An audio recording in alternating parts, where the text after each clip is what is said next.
I wanted to react to Vivek Ramaswamy. He was interviewed by, the race baiter Al Sharpton.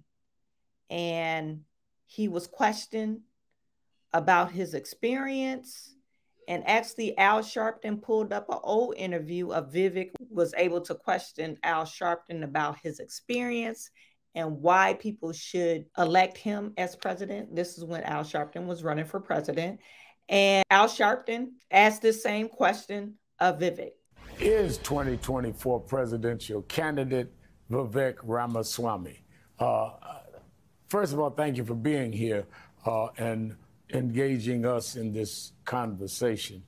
I want to start with comments you made repeatedly now, referring to Massachusetts Congresswoman Ayanna Pressley and author Ibram Kendi as, quote, grand wizards of the modern KKK. Now, I understand you differ with both of them politically and probably with me.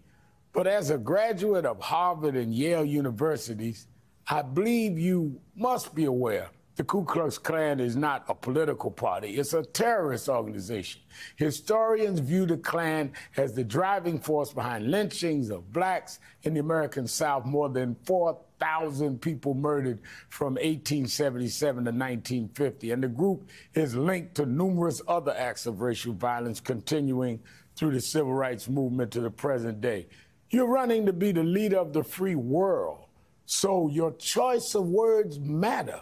Have you taken any time to reflect upon the possibility that comparing your political rivals to murderous terrorists might put their lives in danger at a time when hate crimes are on the rise?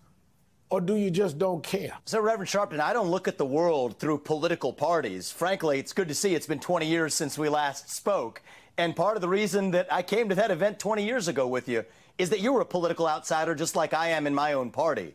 But let me talk about the issue you're actually asking about, which is that, what's toxic about that old worldview of organizations like the KKK, which have been a god-awful stain on our national history, is that they say that your skin color determines what you're allowed to say, what you're allowed to think. To say you have to shut up, sit down, and do as you're told because you're black or brown-skinned.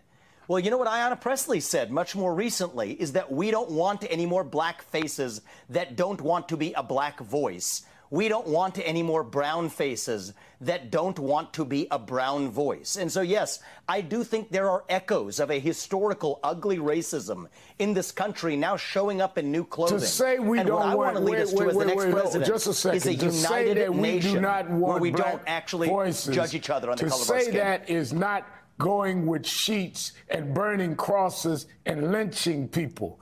If she said something you disagree with, the point I'm making, you cannot equate. Look, Al Sharpton, white supremacy group says to what a black supremacy group says. You can't equate those two.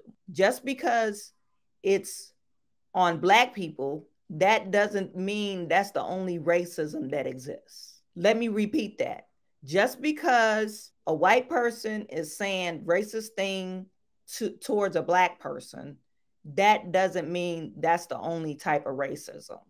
And I'm sick and tired of hearing people like Al Sharpton thinking racism is one-sided. And it's not. It could be all different ways. The narrative that he's painting that a black person can't be racist, because that's basically what he's saying, is totally ludicrous. Grand wizard of the Ku Klux Klan, with somebody saying something that you think is a little controversial or a little too far.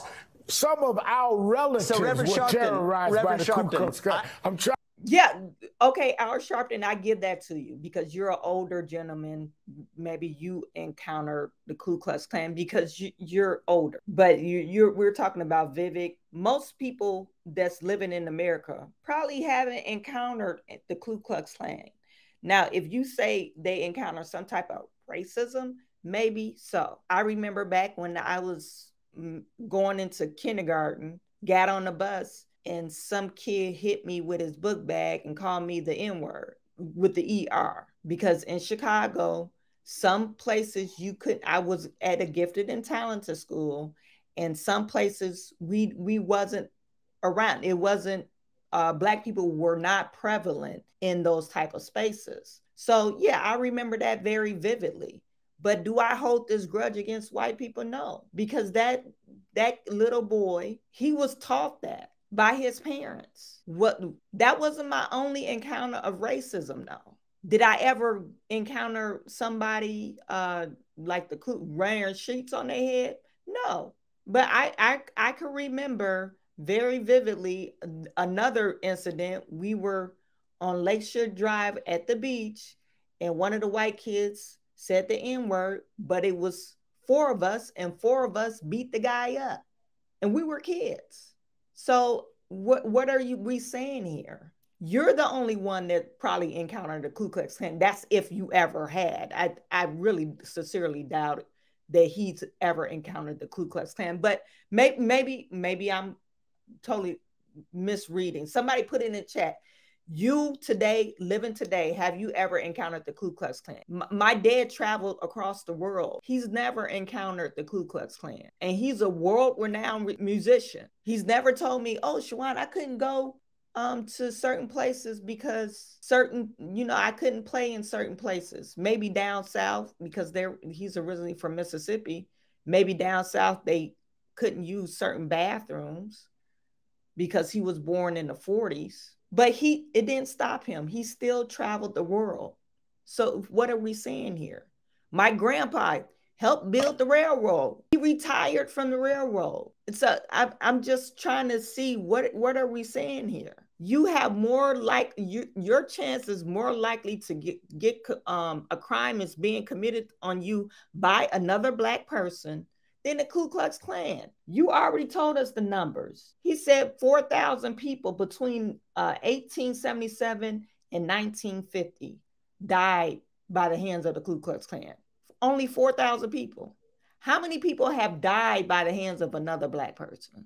That narrative that they're trying to push is, I'm sorry to interrupt the video, but we need to stop that narrative. That's stopping us from moving forward. Trying to get you to understand Sharpton, I know the you're pain intellectually honest. I know you're an intellectually honest guy, and so I will remind you that Hakeem Jeffries drew analogies between Donald Trump and the Ku Klux Klan, and I don't think you had him on pressing him in the same way. So we're drawing analogies here to make a point. He did not call Donald Trump the Grand Dragon of the KKK. He did not call Donald Trump an officer of the modern KKK.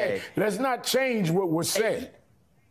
So, Reverend Sharpton, though, I'm calling out a double standard and saying that certain people can use certain analogies to make a point. Well, I'm using an analogy to make a point. And the point I'm making is we should stop seeing each other on the basis of our skin color. It was god-awful when the KKK did it. But you know what? We have to learn a lesson in the present that we're creating more racial division in this country. But you when cannot you say if do you it have black skin, you can only think one thing. You cannot do it being insensitive to our feeling. That's like calling somebody of any kind of group that had a group that were terrorizing. So I agree with you. We need sensitivity. So I think we need to be very careful about that. And I wanted to raise that with you directly. Let me go to my next point. And I respect that you're willing to have an open conversation. That's what we need in this. Al Sharpton, it's not okay for someone to do it. And then I think it's totally disrespect when you say, okay, we know KKK is associated with some type of white people or white men. So you just randomly place this on, like he mentioned, Hakeem Jeffries, and the media period keeps on calling Trump a racist. Very highly offensive. Trump is not a racist. He might be a socialist or classist. I give you that. He might be a classist, but he's definitely not a racist.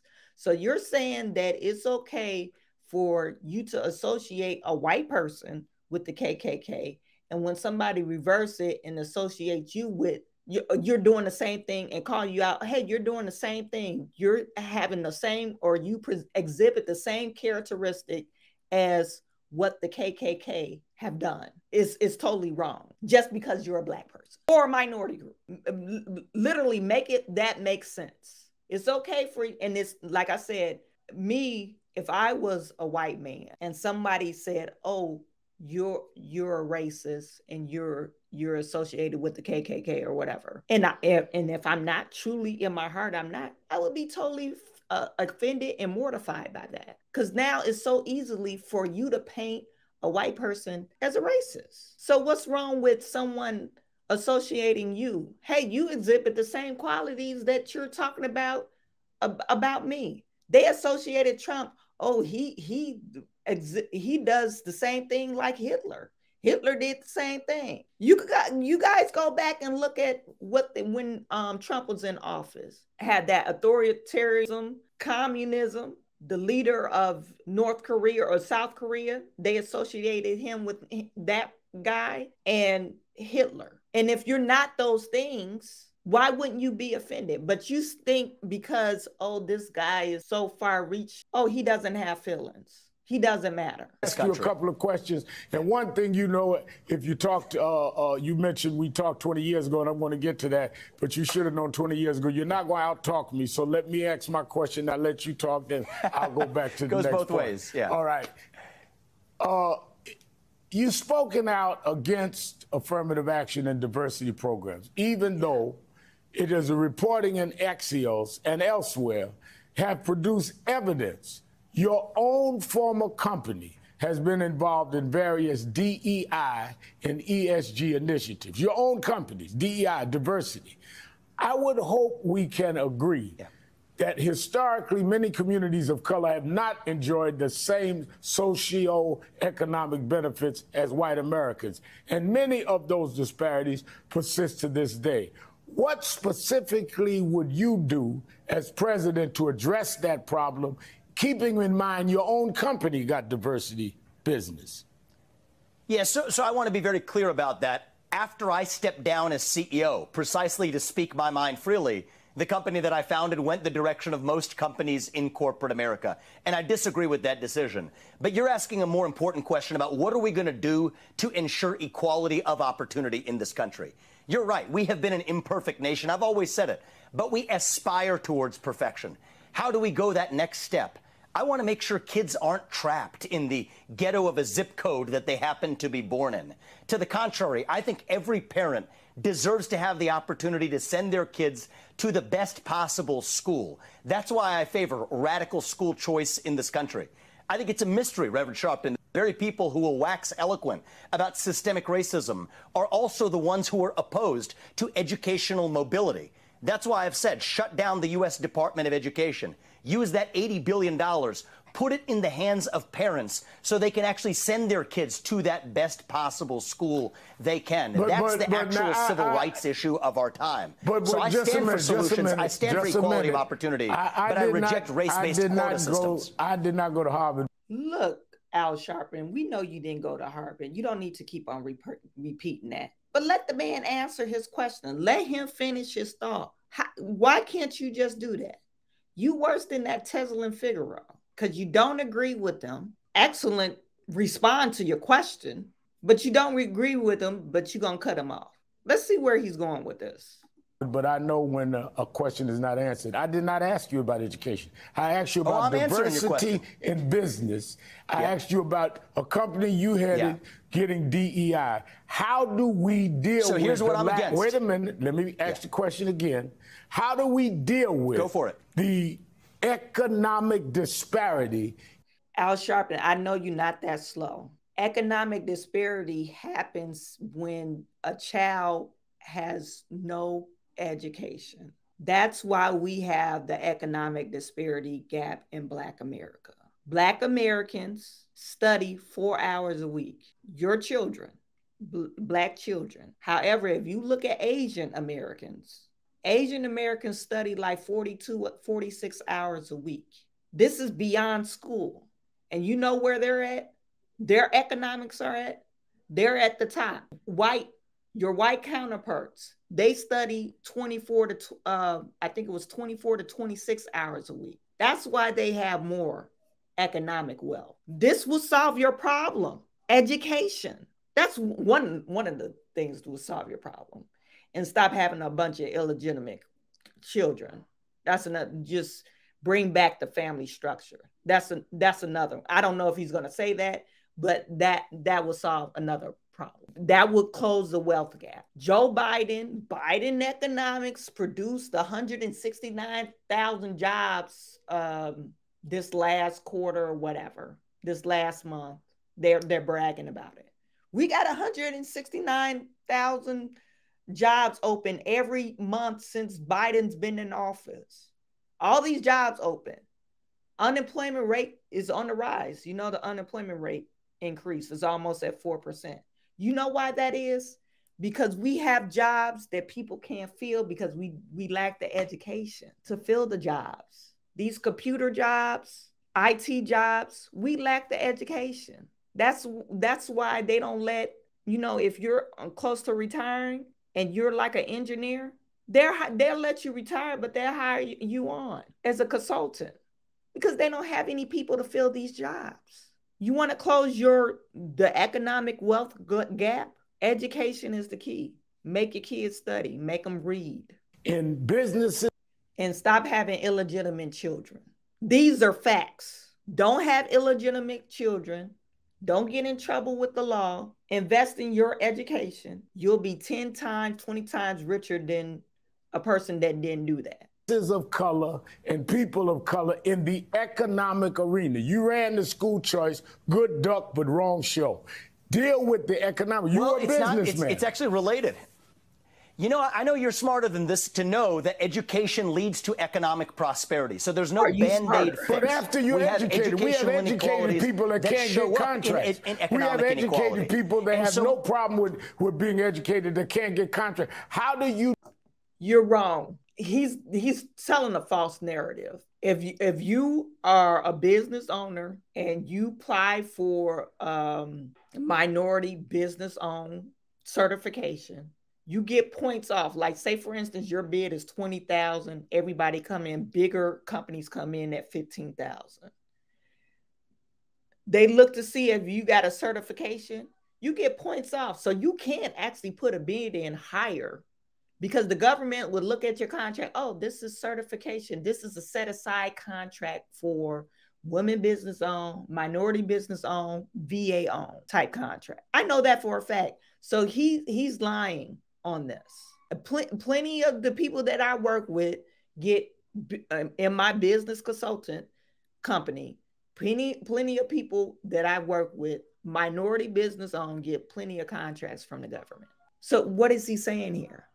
You have a president of Harvard that's Black. Harvard University, the most prestigious school in the nation. So what are we saying here? You're saying that Black people can't get contracts, get jobs, start their own business? No, we can. But those are not the people that's in question. It's the 95% other of people, or maybe we could say 60% of the functional illiterate that's Black that can't move forward because of the lack of education. I mean, let's call a spade a spade. You deal with the inequality in how they do business in this country, how they get jobs. That's where the DEI programs come from. So I understand where they come from. I'm against it because it causes us to see one another on the basis of our skin color. I can tell you from personal experience, I have hired, both in businesses I've founded, even in this campaign, people who are Black executives who have, I think, been unfairly judged. I put them in those positions because of merit. Other people at the companies and otherwise have seen those people as getting that position because of racial quota systems. All right. That is wrong, no matter whether you're Black or white. Many of them we need to go back to because colorblind meritocracy. That's what we need in this country. That's how I've led the companies I've built. That's how I will lead this country. You know that many of them were barred and had the merit. But since you talked about experience, I need to show you this tape. Yeah. Back in 2003, when I ran for president, and you were there to ask me a question at a forum I was doing at Harvard University. So 20 years later, now my turn to ask. Yeah. Let me first play you the tape of you and I 20 years ago. Yeah. Good. Let's get to my question here. Go ahead. Reverend Sharpton, hello. I'm Vivek, and I want to ask you, last week on the show we had Senator Kerry, and this week and the week before we had Senator Edwards. And my question for you is, of all the Democratic candidates out there, why should I vote for the one with the least political experience? Well, you shouldn't, because I have the most political experience.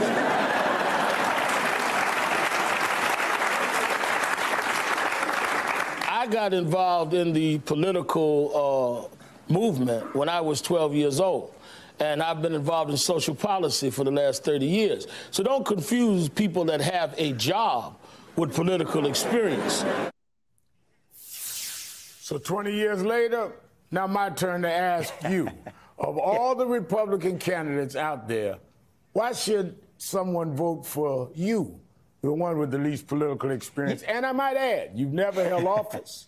You've only voted twice. That's correct. In the last few elections. You don't even vote regularly. Yes. And you support Donald Trump, who never held office until he was president. Well, you putting a different standard on me, but I won't even make the racial application there. Why should we vote for you? Listen, at the age of 18, I think you persuaded me on that one, that political experience is not the same as holding office. To tell you the truth, the reason I came out there and I was intrigued. Can I put out right-wing press that Sharpton converted a young, well, I don't want to take credit for to believe outside of political experience? You know, I'm going to tell you the truth. One of the things, I'll even give you one more for you, okay? You were the only anti-war candidate back then. I was against the Iraq War. As I recall, you were the only anti-war candidate in either party. Well, guess what? Tables turn now. I'm the only true anti-war candidate in either political party now when it comes to Ukraine. I believe in America First policies. I think this Ukraine war does not advance American interests. I was the only person with the courage to say that on the Republican debate stage last week. The real war I would take on is the war against the administrative state, the shadow government here at home. I think the people who we elect to run the government, once again, ought to be the people who actually run the government, not the cancerous bureaucrats in Washington, D.C. I'll have a 75% headcount reduction for all of the people who weren't elected in Washington, D.C. So this is a very different vision than you hear amongst traditional Democrats, for sure, but even traditional Republicans. I want to shut down the administrative state. I want to declare independence from China. I want to grow our economy by drilling and fracking and embracing energy. And I want to revive national pride in this country. That's not a Republican idea or a Democratic vision. It is a pro-American vision. That's what I stand for. It's why I'm in this race. I would take issue that when I opposed the war in Iraq and going for weapons of mass destruction that wasn't there, so I ended up being right. You can't compare that to the United States supporting Ukraine defending itself against Russia. So that's Look, I think there's a myth that Ukraine's actually, I think I was against the Iraq war then, but I'm consistent now. Ukraine is not some democracy that we've now painted it to be. I think this is a regime that really has some serious flaws as well. Ukraine is in so I think I respectfully disagree with you. Strategic place where I respectfully disagree that I do not think that, but all right, we can agree to disagree on Ukraine is not a NATO ally. And Ukraine is not a NATO ally. What are you saying? What is he talking about? Ukraine is Biden's tool. Like, let's call a spade a spade. Why are we even dealing with Ukraine? Hunter Biden. Like, what are we saying here? This is the reason why we're dealing with Ukraine, because of Hunter Biden. Can anyone put a one in the chat? Before Hunter Biden and Biden came along, did you even know where Ukraine was on the map? Like, for real. I'm being facetious, but for real. Did we really know Ukraine until Hunter Biden and Biden came along?